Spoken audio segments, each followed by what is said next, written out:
the November NRL 22 match, Athlon Optics, and the new Revic rifle scope this week on Mail Call Mondays.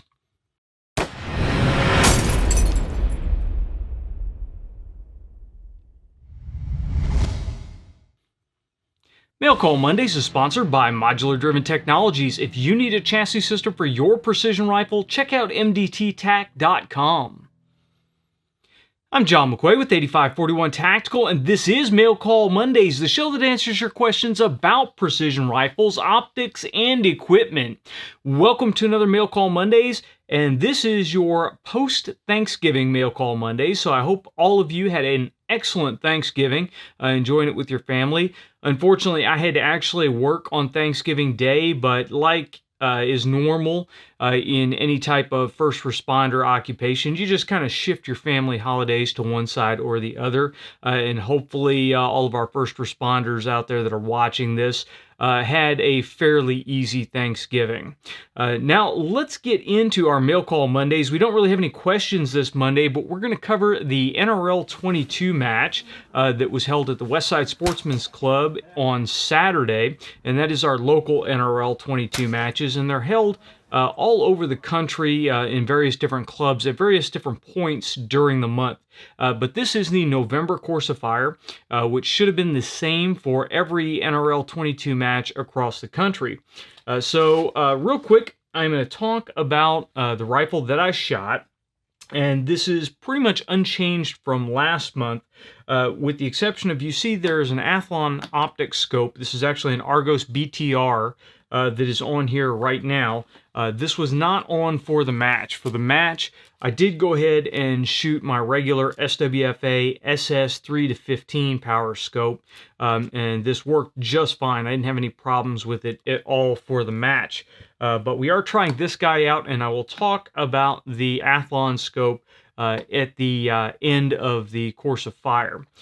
So I did just shoot the regular Ruger 1022 Green Mountain barrel in the Victor Company stock with the SWFA scope and with the Kid trigger installed. And it worked just fine. I had no malfunctions, no problems with it at all. So the Course of Fire, again, NRL standard format is 5 courses of fire, and each one require 10 rounds, and they have various different obstacles, and all are from 100 yards and in. The first Course of Fire is called Gallons of Gravy, and this one was at 100 yards, and it was one plate at 100 yards. It was a 3-inch target. The Course of Fire states, the shooter will begin with the rifle resting on top of a 2-gallon bucket and in position. And you could start whichever position you wanted to. So if you thought you were going to sitting, you could start in sitting, you could start in kneeling, start in prone, wherever you wanted. The shooter would start with the rifle in position on top of a 2-gallon bucket. And on the start signal, the shooter will engage the 100-yard 3-inch target with 3 rounds. Shooter will then transition to the top of the 5-gallon bucket, which was sitting right next to the 2-gallon bucket, and engage the 100-yard 3-inch target with 3 rounds. Shooter will then stack the 2-gallon bucket on top of the 5-gallon bucket and engage the 100-yard 3-inch target with the remaining 4 rounds from the top of the 2-gallon bucket. So the Course of Fire is really simple. You had a 2-gallon bucket sitting next to a 5-gallon bucket. You could get up there and get the rifle into position so you could see which position is comfortable to start out in. So you could make modifications, because at first I thought I was going to go up there and do a really low kneeling. And then I got up there and got on it and thought that 2-gallon bucket was just a little bit too low. I could go with a high prone and be just fine. So I started out in the high prone. Fired my 3 shots, and believe it or not, it is fairly difficult to get stable on that. I was using a short action precision solo sack, which is just a sandbag, across the top of the bucket to act as a rest for the rifle. And the issue that I ran into is you've got a perfectly round circular bottom on what is probably not perfectly flat ground, and so you had a little bit of rocking there. So you weren't getting super steady, but it was a rather large target. Then you had to transition over to the other bucket, which usually meant you ended up having to modify your position. In a 5-gallon bucket, you can shoot off of low kneeling just fine. And then stacking the 2 buckets. And again, I use kneeling when I stack the 2 buckets. So really straightforward, but as the buckets got higher, again, you compounded that instability. If we were shooting on gravel where you could really sink the lip of the bucket down into it, it probably would have been a little bit more stable, but we were shooting on grass, so there were some lumpy portions in that grass that caused the buckets to rock a little bit. So it was a really interesting course of fire on that. And unfortunately, I didn't write down how many hits I got on anything. I finished 4th out of 9 shooters. This was my worst finish for any of the matches, but I didn't actually write down how many hits I got on each different stage, so I apologize for that. Fairly straightforward. 100 yards, again, is the farthest distance that we shoot, and a 3-inch target initially seems like a pretty meaty target for precision 22, but you add that instability on the bucket, and if you can get stable, you should be able to clean it. If not, then it's a little bit rough. The next stage is cornucopia of targets. And for this, you have a swing set at 25 yards, a gong at 50 yards, a gong at 75 yards, and a gong at 100 yards. So you have 5 targets in total. It says, upon the start signal, the shooter will engage the 2.5-inch target at 100 yards with 2 rounds. Shooter will then engage the 1.5-inch target at 75 yards with 2 rounds. Shooter will then engage the 1-inch target at 50 yards with 2 rounds. Shooter will then engage the 0.5-inch target at 25 yards with 2 rounds. Shooter will then engage the 0.25-inch target at 25 yards with 2 rounds. And the starting position was prone behind the rifle, magazine in or loaded, and the action open. So you were in position, ready to go. There wasn't any movement on this, but on our range, it did require a bit of a swing because we had the target set up down the right-hand line of the range. So you started at the 100 and you swung in. Now, any of these stages where you have a significant change in difference or in distance really requires that you're quick on adjusting your parallax, because 100 yards to 25 yards, you're not going to be able to use the same parallax setting unless you're backed way off of your magnification to almost nothing. So once you get in to that close distance, you've got to make some adjustments. Otherwise, your target is so blurry, it makes it very difficult to actually see that 1/4-inch target at 25 yards. The 25 yards was a swing set, so it had a 1/2-inch target and a 1/4-inch target on the little swing set. And I talked to you guys about those swing sets before, and one of the little tricks on that is aim a little bit higher up the swing set, because if you rock a bullet underneath it, then you're not going to engage. It's going to be a miss. But if you go a little bit high, then you hit that stem that the target's hanging on, it will still flip it all the way around. So err a little bit high when you get on those things. Now, the higher you go, the less windage error that you've got. But the 1/4-inch, it doesn't matter, because the entire stick that the target is hanging on is a 1/4-inch piece of steel. So that one was fairly fun. It just meant you had to be able to have your scope dialed back enough that you could quickly get from one target to the next, but close enough that you didn't have to monkey with your magnification for that really small target, and you had to be quick on dialing your parallax. For this, I just held my elevation. I didn't worry about actually dialing the scope. Anytime we run into one of these stages where you have to transition between ranges really quickly, I don't worry about dialing elevation. I worry about dialing the parallax, and then I hold for my elevation. So again, pretty easy, 10 points for each hit, total of 100 points. Our next stage is go back for seconds and thirds. And this one, you start standing behind the rifle, magazine in or loaded, and the action is open. You've got a target at 50 yards and a target at 100 yards. On the start signal, the shooter will drop prone and engage the 1-inch target at 50 yards with 1 round. Hit or miss, the shooter will then move to engage the 2-inch target at 100 yards with 1 round. Hit or miss, the shooter will then move back to the 1-inch target at 50 yards and repeat this process until all rounds are expended or time ends. So basically all you're doing is you're firing one shot on the close target, and then you're going to the far target, firing a shot, back to the close target, firing a shot, back to the long target, and you're just bouncing back and forth on them. So not real technical. You just need to make sure you know your 100-yard hold, and we normally zero at 50 yards.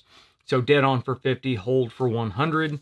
And this one you could cheat the parallax enough, and the target, the 2-inch target at 100 yards is large enough that if it's a little bit blurry, you can still get it.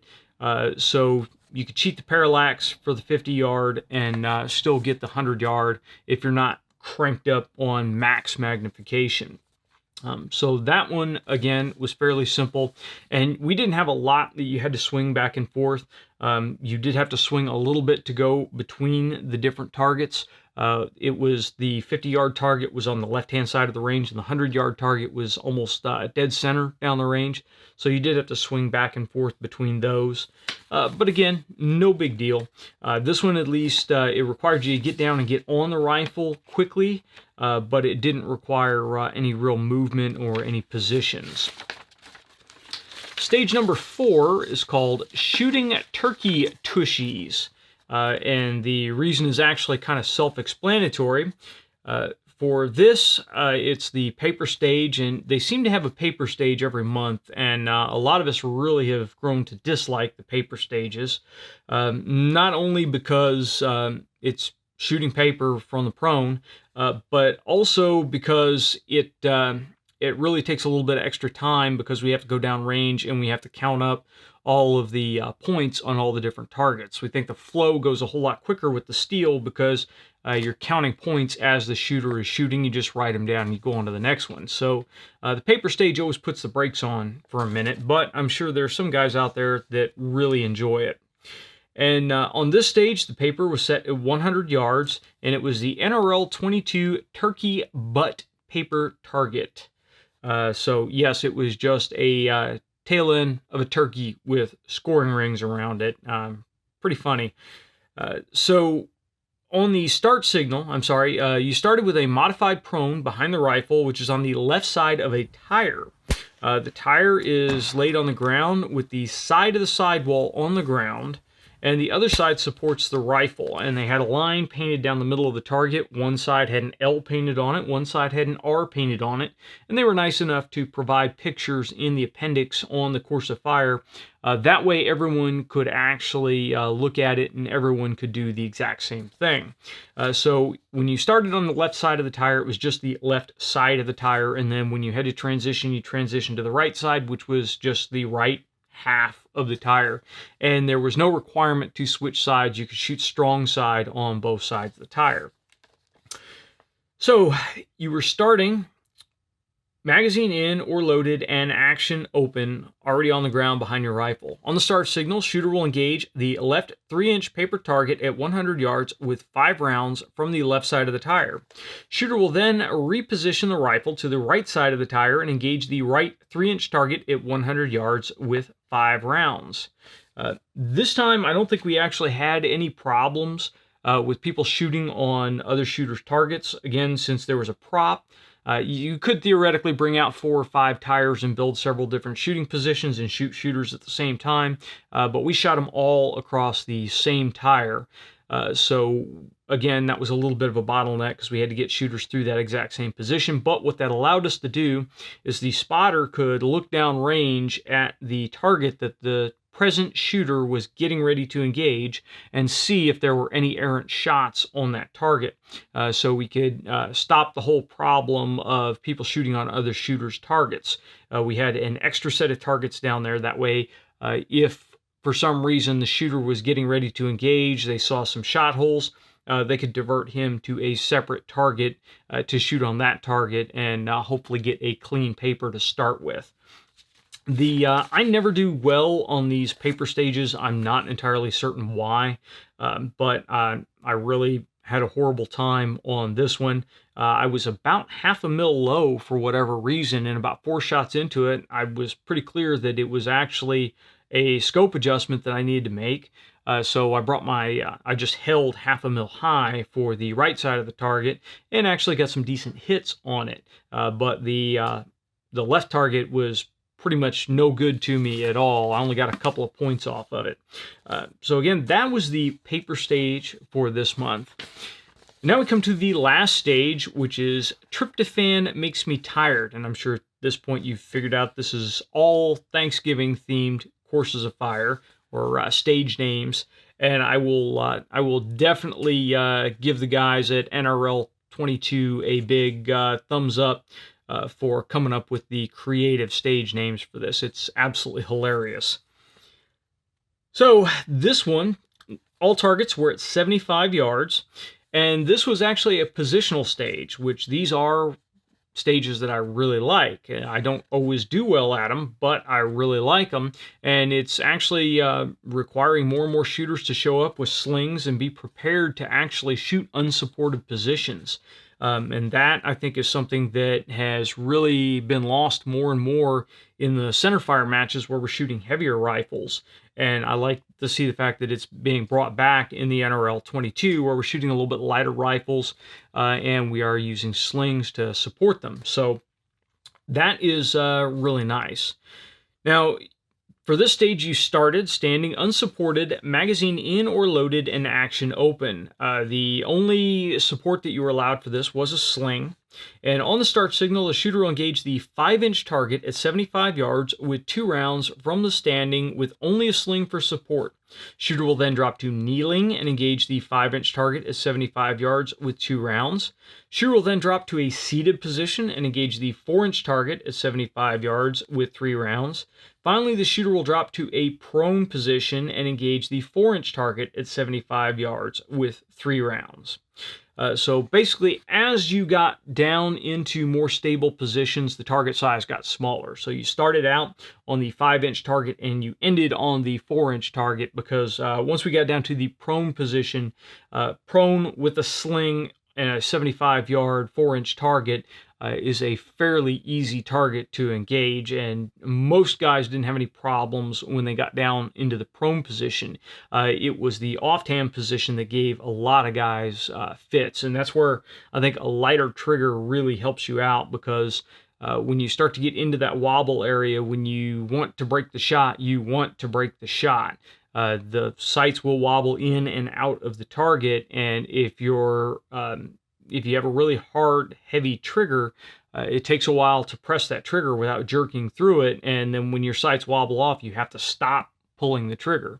So I think lighter triggers really help on that. I'm running about a 3-pound trigger in this rifle, and that's one of the stages where I wish I had a little bit lighter trigger, a 2-stage trigger where I could have pre-staged the trigger, and when the sights were in the proper position, break the shot.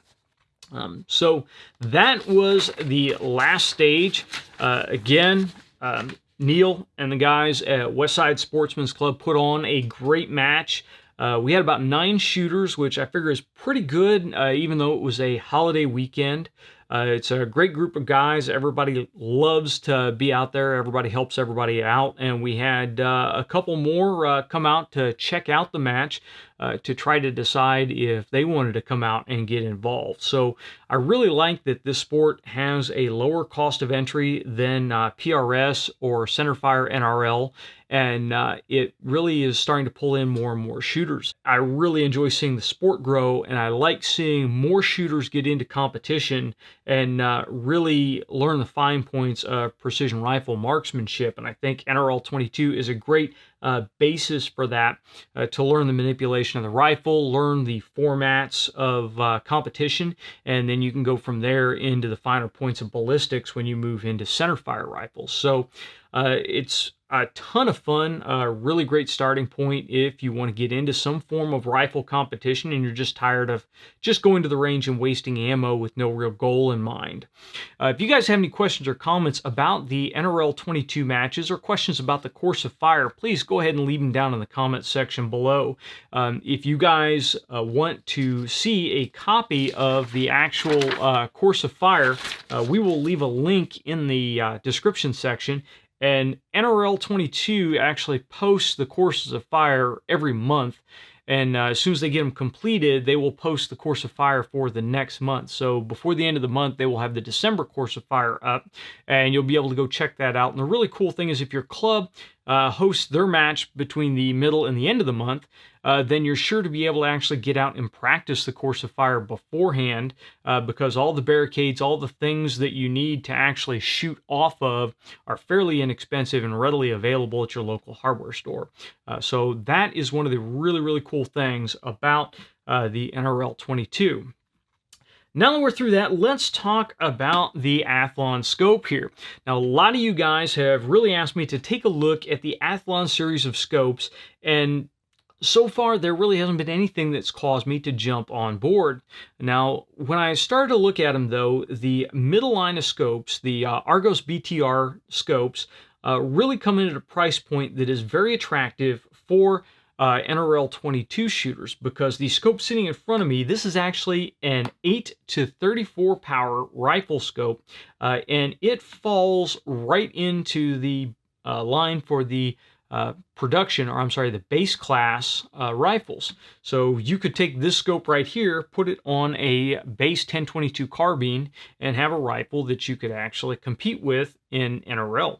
Or you could stick it on a Savage Mark II or any of the other base model rifles and be good to go in base class. So that's what really attracted it to me, but we don't actually have any contacts at Athlon right now. But one of our viewers, Andy, was kind enough to send us this scope. He had the scope on his rifle. He has upgraded to a Vortex Viper PST and wasn't doing anything with this scope, so he was nice enough to send it out to us so we could check it out and bring you my opinion of the scope. And so far, I took it out today. We got it mounted up last night, actually. Got a rough 0 on it. I took it out today, shot a 0, shot a tracking test with it, and played with the scope a little bit. And there are some things about it that kind of impressed me, and there are some things about it that I think are going to be a little irritating, and some things I have to look a little bit more at. The tracking does not appear to be the greatest right now.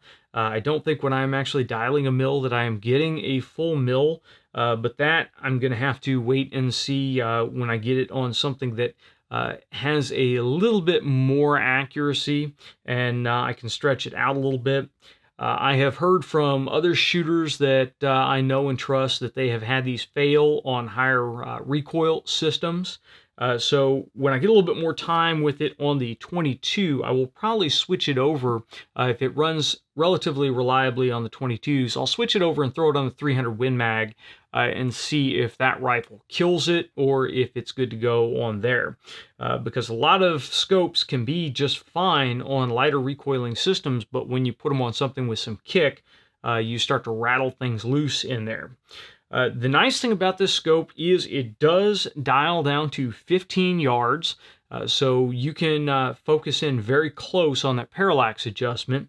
The 8 to 34 power, when you dial this guy all the way up to 34, it is really not the clearest scope.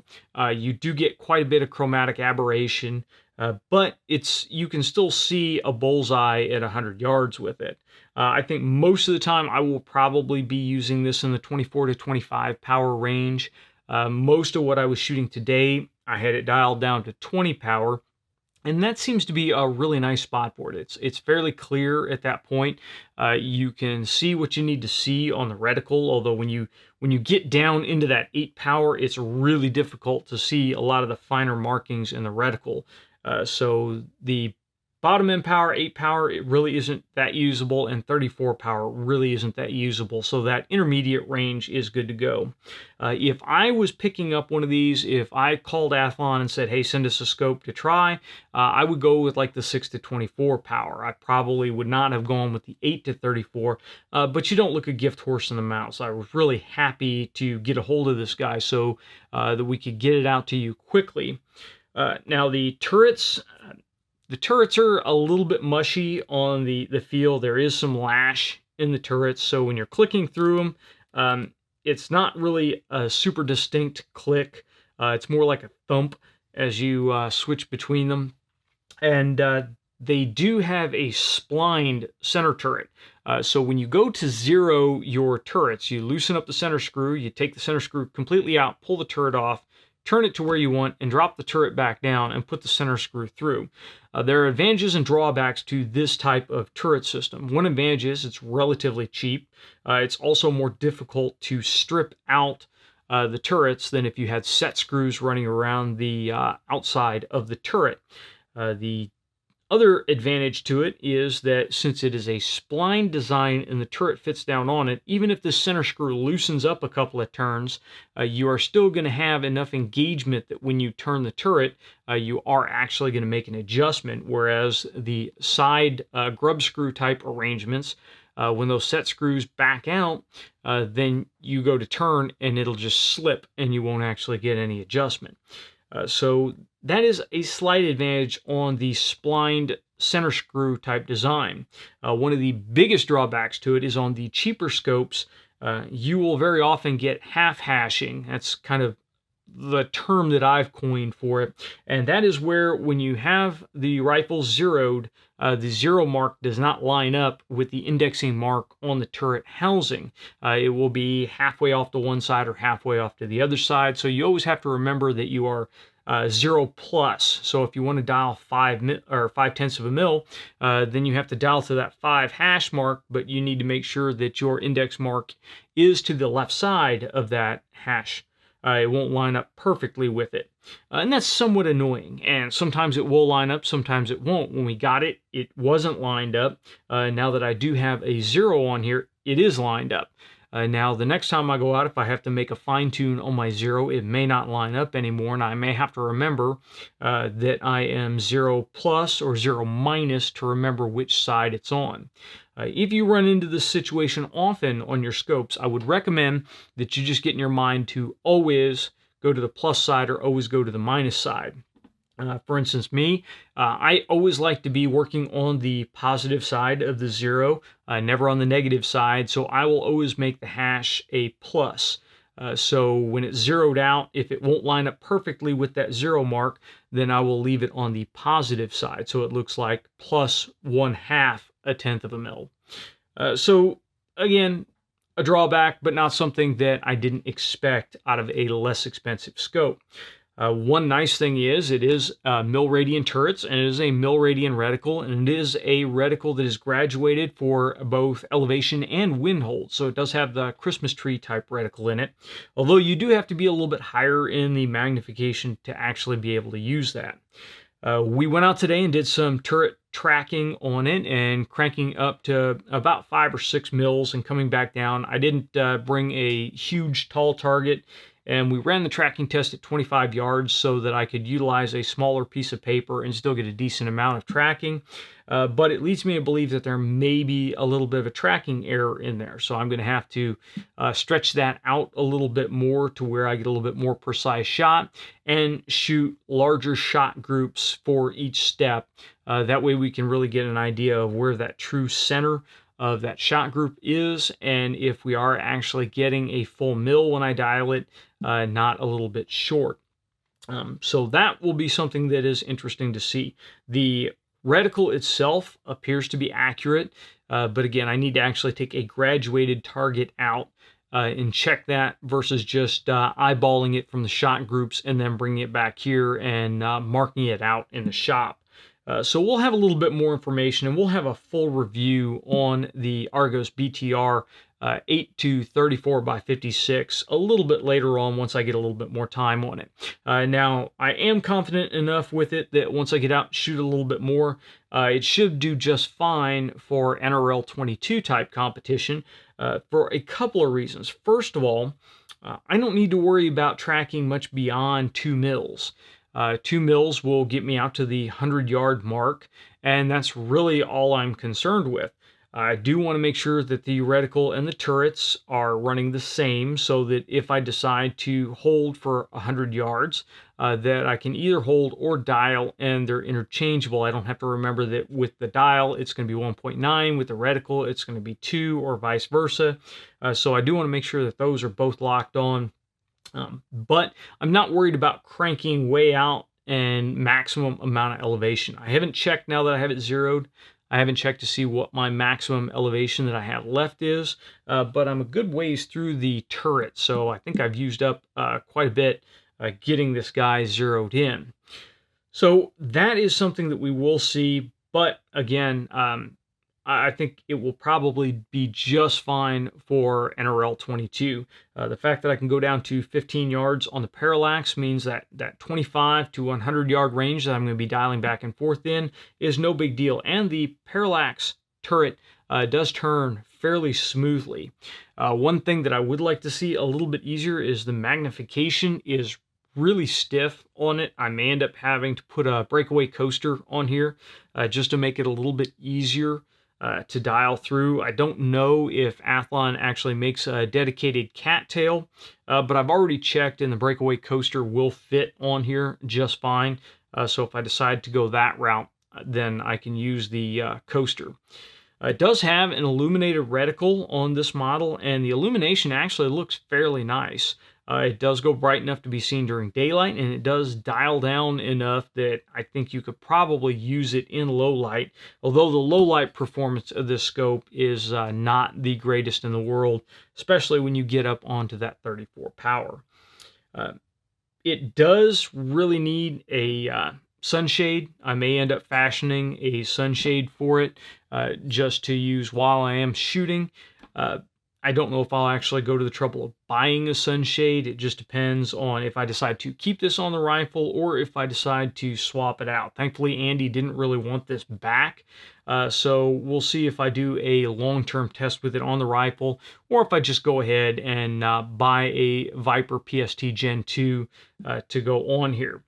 But I did notice today the sun was forward and to my left, and I was getting a lot of glare in through the scope, especially on the higher magnifications. So a sunshade may be in order for it. But that is about all for the Athlon Argos BTR right now. If you guys have any questions or comments or your opinions, if you've used this scope, please leave them down in the comments section below. I would love to hear what you guys think about the Athlon scopes.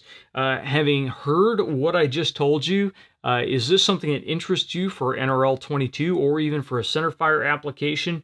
Or do the drawbacks kind of make you want to sway away from this and go to something else? I'd love to hear your opinion. Okay, now let's punch it up a notch and let's talk about the new Revic rifle scope. Now you guys saw we did drop the review of the Kinetic Research Group Bravo chassis, and that's what I have sitting here in front of me. And this is a Remington 700 AAC SD and 308 with a Thunder Beast suppressor on it. And this guy in front of me is the Revic PMR 428 rifle scope, and it is sitting in a Spur Ideal scope mount. I did get a chance to get this guy mounted up and take it out, get it zeroed, and run some initial tests with it, and I am highly impressed with this rifle scope. It is not currently available, but it will be available here soon. You can check out details on Revic's webpage, which we will leave down in the description below. And this scope has some really interesting features. Now, this is not going to be a review per se, because I have really just had this guy out for its first outing, but I can tell you that the scope shows some real promise and has some really, really cool features. Now, first of all, it has all the regular stuff that you would expect to find in a high-end rifle scope. It has a magnification range from 4.5 on the low end all the way up to 28 on the top end, and it is usable all the way through that magnification range. The clarity in the glass is very good. I would put it on par with most of the top-end rifle scopes that you see in PRS competition right now. The turrets are locking and they have zero stop. So they are pull locking. So you pull them up to disengage, you dial. When you come back down, it hits a hard stop on true zero. With this turret, I don't believe there's any way that you can actually dial below zero. So if you need to go below zero, you're going to have to hold. The turret zeroing system is really interesting. You can see here on the turret that is facing you, there is a little silver dot right here. Initially, I thought this was for an Allen key, but it actually isn't. It's designed for the tip of a bullet. And you take the tip of a cartridge and you push in on this dot and you slide it over to the unlock icon. It actually has a little padlock icon and an unlock icon. You slide it to the unlock icon, and now the turret will turn free, not attached to the spindle inside of it, so you can then zero out the turret. On the elevation turret, you just bring it all the way back to that hard stop, and then you relock it, and now it is zeroed out. For the windage, you just turn it back to actual zero and lock it out, and you're good to go. The actual rifle scope portion of this, or the standard rifle scope portion of it, I should say, they did a lot of things on the scope that I really, really like. On the windage, it is marked right and left. So I don't have to constantly crane my neck and look at the side of the cap to remember which direction is right and which direction is left. And it goes from 0 and it goes 1, 2, 3, 4, 5, etc. to the right, and then 1, 2, 3, 4, 5, etc. to the left. So they didn't do some of the craziness that I've seen on windage turret markings. The windage turret is also locking, so again, you just pull it out to turn it, push it back in to lock it. I really like that. It's really easy to remember. And if you have it unlocked and you slide it into your rifle case, usually just the compression of the case is enough to lock it back, so you don't have to worry about it really getting a rev off or getting any craziness. This scope is an MOA scope, which their current offering is only an MOA. They will be bringing out a mil scope a little bit later on. This has caused me a little bit of gear changing. As I've mentioned to you guys before, mils or MOA, it doesn't really matter as long as you're comfortable with the system and as long as you have a matching reticle and turret. Well, this is kind of a put my money where my mouth is kind of thing, because this is an MOA turret scope with an MOA reticle in it. So jumping on the scope, it just took me a minute to remember what the hash marks are and what the designation is, because the size of things where you would expect to see a 1 or a 2 is different numbers in a MOA scope. So it just takes a minute to remember where things are and remember what system you are working in, but beyond that, it's no big deal at all. Getting it zeroed was really quick because, again, the turrets match the reticle. So I just dropped down behind the rifle, 100-yard target, fired a couple of shots, measured the offset, dialed it in, and then we were money after that. Now, the external portion of it, the hardware, works just like you would expect a high-quality rifle scope to work. That is really not the selling point of the Revic optic, although if you take all the electronics out of this, this is still a really nice rifle scope, really high build quality. It feels really good. The magnification ring is a little bit stiff, but this thing right here is actually the battery compartment that houses a AAA battery, and it works as a pseudo cattail to spin through here, and it gives you a really good grip when you're behind the rifle to roll it to whichever magnification you need. Now, the opposite side here, the side that you can't see, is where the magic lies, and we have 5 buttons on the side of the parallax turret, which is where you would normally find your illumination controls. Well, punching that center button powers up the heads-up display that is in the Revic rifle scope. Now, the heads-up display is the display portion of a full-feature ballistic computer inside the scope. Now, the scope does not actually calculate your range to the target, but once you know your range to the target through other means, for instance, a ballistic or a laser rangefinder or a table or a target list that's handed to you at a competition, once you know that number, what the scope allows you to do is grab your elevation turret and just simply dial your elevation turret until the heads-up display reads out the range to the target. Once the heads-up display reads out that range, say for instance your target is at 628 yards, You dial the turret until it says 628 or the closest number to it, because we are working in quarter MOA increments, so it may be on one side or it may be the other. But when you get closest to it and stop, your rifle is now dialed to engage that target. So you don't have to do that intermediate step of calculating, okay, with today's density altitude, today's environmental factors, that I need to come up this many minutes of angle to engage the target at this distance. Instead, you just know you want to shoot a target at this distance, and you crank the turret until that distance is displayed in the heads-up display. Now, what about wind? Well, wind is a separate factor. It's a separate component, and you can very quickly dial in what your wind speed and what the wind vector is into the scope, and the scope will display your wind hold in the left-hand side of the display. So then you have the option of either dialing your wind hold or just using the graduations in the reticle and actually hold for wind. So the scope really doesn't do anything for you. What it does is it aids you in dialing in to get your elevation for that target, and it tells you what you need to hold for wind based on your wind call. So you still have to determine what the wind speed is, either through a wind speed meter or through what you're seeing in the environmental factors, and then pop that in. Now, the really cool thing is if you work the way I work, and you just decide, all right, I constantly want to know what the correction will be for a full value 10 mile an hour wind, because then I can do the division, I can do the multiplication, I can do whatever, and figure out what the wind hold is that I want to put on for this target at this range. Well, I can say, always tell me what a 10 mile an hour full value wind is going to be for a hold.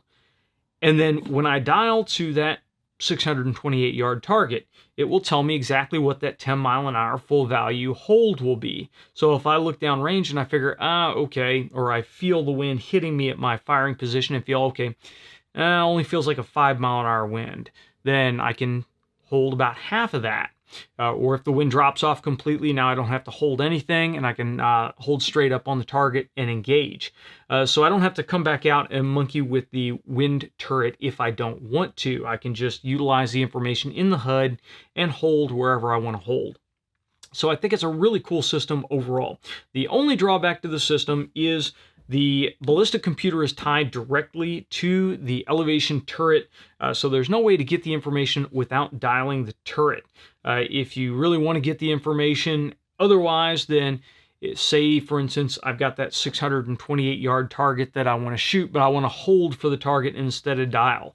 Well, then I want to have to dial until that elevation is displayed in my reticle, see what it is, and then dial back to 0 and then hold to engage it. So it doesn't favor holding on multiple targets. It favors dialing, but it makes dialing very accurate. Now, some of you guys may be thinking, okay, well, it kind of sounds like a BDC turret. Well, kind of when you boil it down, it is a BDC turret, but it is a very advanced BDC turret because you have all the sensors built into the scope to evaluate what your current temperature and your current barometric pressure, and it gathers all that data and it says this is what would be accurate right now.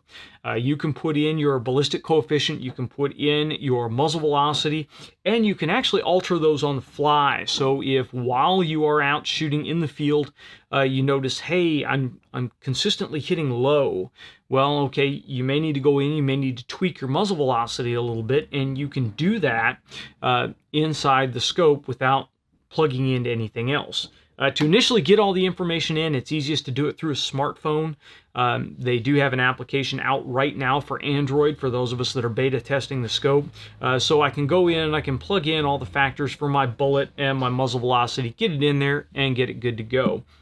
So, and I do apologize, it sounds like this is when the trash trucks outside decided to pick up, so you may hear a little bit of noise over the mic. But overall, I have been very impressed with the Revic. We haven't got a chance to take it out to extended longer ranges We do have it on the 308 right now, just because the 308 has a little bit more of a drop at distance than some of the other rifles that I have. But we'll eventually get it out and put it on the 300 Win Mag for two reasons. One is I want to stretch it out a little bit more, and two is I want to expose the electronics in it to a little bit heavier recoil than what we're getting on a suppressed 308.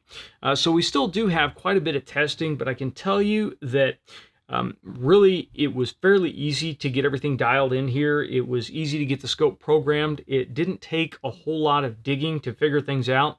And actually, the only time I had to open the manual to read anything was to make sure that I wasn't going to damage anything by re-zeroing the turrets. So the turrets, it was a little tricky until I figured out how to disengage them. And then after that, no big deal. It was fairly simple after that. So we do have a lot more testing to do with this scope, but it has worked really well so far. It's hit targets that I wanted to hit with it. It's a ton of fun. It's really exciting to see the technological advances. Now, I will say one thing. There are a lot of you guys out there that are naysayers and think, oh, this is the death of marksmanship. This is the death of this and that. This scope doesn't do anything more for you that a traditional rifle scope and a ballistic computer does now. In fact, there are still some situations where having an external ballistic computer may be a little bit better for you. However, I think I can overcome some of the situations with the Revic with just a little bit of creativity. And we'll talk more about that when I do the full review over the Revic. And again, this is a beta test model, so I'm not sure if we are at the final software revision yet. So once I confirm that there's not any drastic changes from Revic, then we will go ahead and we will actually do a review on the scope. But it's kind of unfair to them for me to review a beta product that is not actually in its final form yet. And one of the reasons that they send it out to us is to get some input on the user controls and how easy it is to get in and do things without having to read through a technical manual to figure everything out. So what I really want to hear from you guys is what you think about the Revic, and we will leave a link to the website down below so you can go see a little bit more details, all the numbers and how the numbers stack up against other rifle scopes in this class. Is this something that you're interested in? Is it something that you are waiting for? And is it something that you may be considering as a purchase in 2018? Do you guys think this is an unfair advantage for competition? I'd really like to hear what you guys have to say, what your viewpoint is on the scope. I'm excited about it. I can't wait to get it out to some matches. You definitely will see this guy out in my hands. I took it out to our precision rifle match yesterday. I didn't shoot it in the match because I didn't have enough 308 rolled up to actually shoot. But I took it out there so a lot of you guys that showed up at the match could take a look at it and play with it and give me your feedback on it. So now I want to hear your feedback. Leave me a comment down below on what you think about the Revic scope. And that's about it for this Mail Call Mondays. I know we covered a lot of stuff. If you guys have any questions or comments over anything that we've covered or anything that you would like to hear answered on Mail Call Mondays, please leave a comment in the comments section below or send it to us on Facebook or Twitter. If you guys are listening to us on your favorite podcast app, you can send a question to us at 8541tactical@gmail.com. If you're listening to us on iTunes, please make sure you go give us a review. I don't think we've gotten any reviews on iTunes yet. And that kind of helps the rankings when you go search for us. If you are watching us on YouTube and you want to watch or listen to the podcast on iTunes or your favorite podcast app, then search for Mail Call Mondays on iTunes. For some reason, it doesn't come up when you search for 8541 Tactical. So search for Mail Call Mondays and you will find our podcast. If you like the video, please make sure you like, share, and subscribe. And until next time, get out and shoot.